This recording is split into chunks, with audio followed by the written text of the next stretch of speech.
I went into this year's Super Bowl halftime show with low expectations and an open mind. I was not expecting anything revolutionary, and I certainly was not hoping for something unforgettable. What I did expect, though, was a performance that felt fitting for the Super Bowl, an event that, whether we like it or not, stands as one of the most distinctly American cultural moments of the year. That expectation completely missed. From the very start, the decision to feature Bad Bunny as the halftime performer did not make much sense. And this is not about politics. Supporting Trump, opposing him, or staying neutral has nothing to do with it. The real issue is representation. The Super Bowl is not just another concert stage. It is a national event, watched by tens of millions, promoted as a celebration of American culture.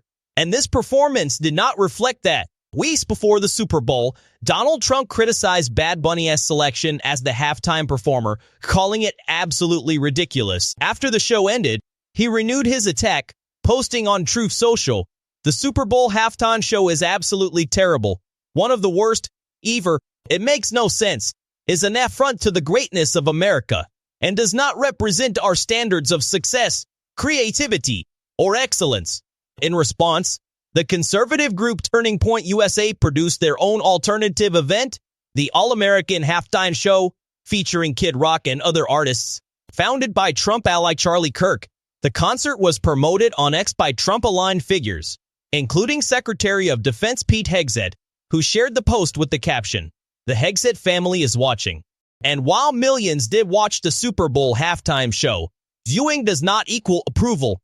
A lot of folks tuned in out of curiosity to check out the outfits, the theatrics, the surprise moments. But just because they watched does not mean they were happy. In fact, plenty of people took to social media to voice how disappointed they were and what they actually thought about Benny's performance. Let us take a look at some real reactions. Morning after the Super Bowl halftime performance, I wanted to depict this for y'all to understand what I feel about this shit. Bad Bunny, he is not a bad artist. He's actually a great artist. His music sounds fucking great. But performance-wise, when you at a Super Bowl, your shit's supposed to be next level, okay? He could have did that shit in Pfizer form that he did, okay? I don't want to hear none of that shit. Y'all tripping.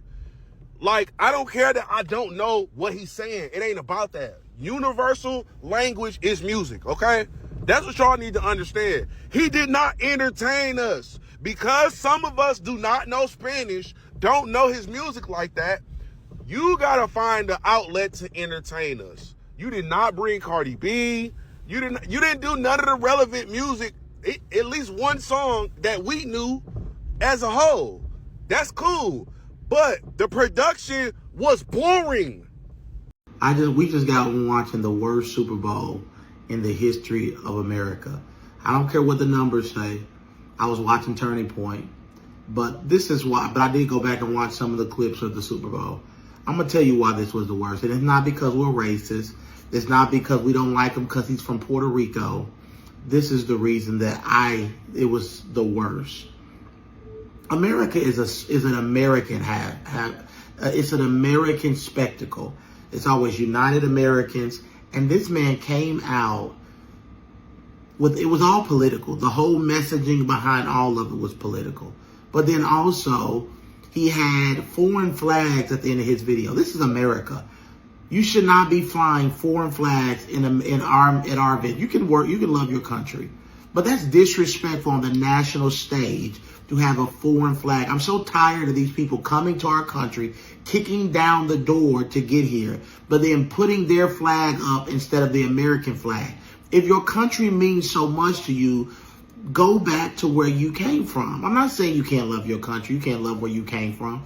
But you have an allegiance to that country over the country that is giving you all the opportunity and the things that you have. If your country was so good, you would have stayed there. If Somalia, if all these countries were so wonderful, you would have stayed there. And it was not just everyday fans who were divided. Even media personalities went at it over this halftime show. On Piers Morgan Uncensored, Megyn Kelly absolutely ripped into the performance, calling it a middle finger to Americans and criticizing the NFL for choosing a show that was entirely in Spanish, saying the Super Bowl should be a unifying moment for all Americans. Meanwhile, Piers Morgan pushed back, defending the show and pointing out that the U.S. does not even have an official national language and that the halftime performance had positive, unifying elements. Let us watch a bit of that exchange now. The whole show in Spanish is a middle finger to the rest of America.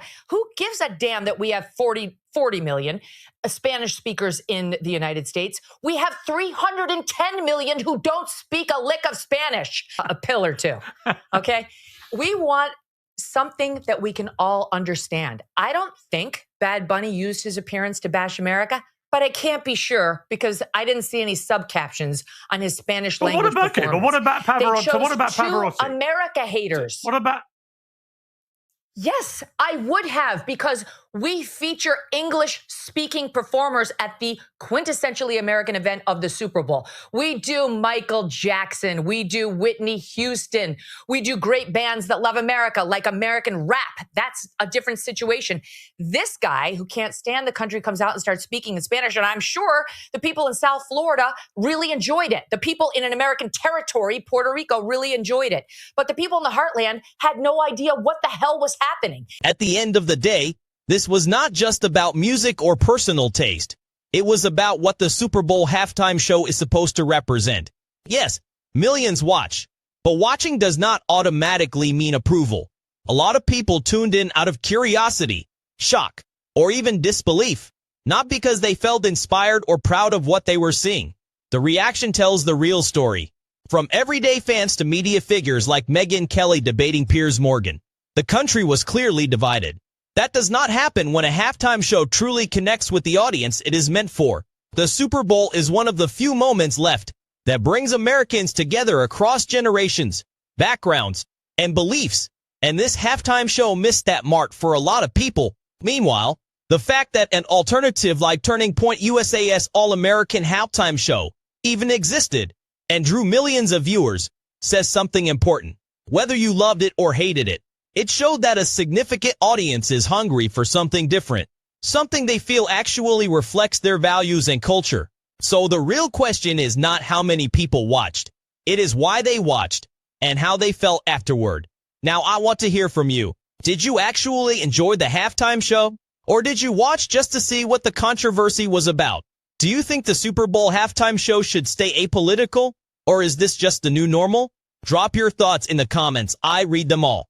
If you appreciate honest reactions and unfiltered commentary, please subscribe to the channel, hit that like button, and share this video so more people can join the conversation. Your support helps this channel grow and it keeps these discussions going. I will see you in the next one.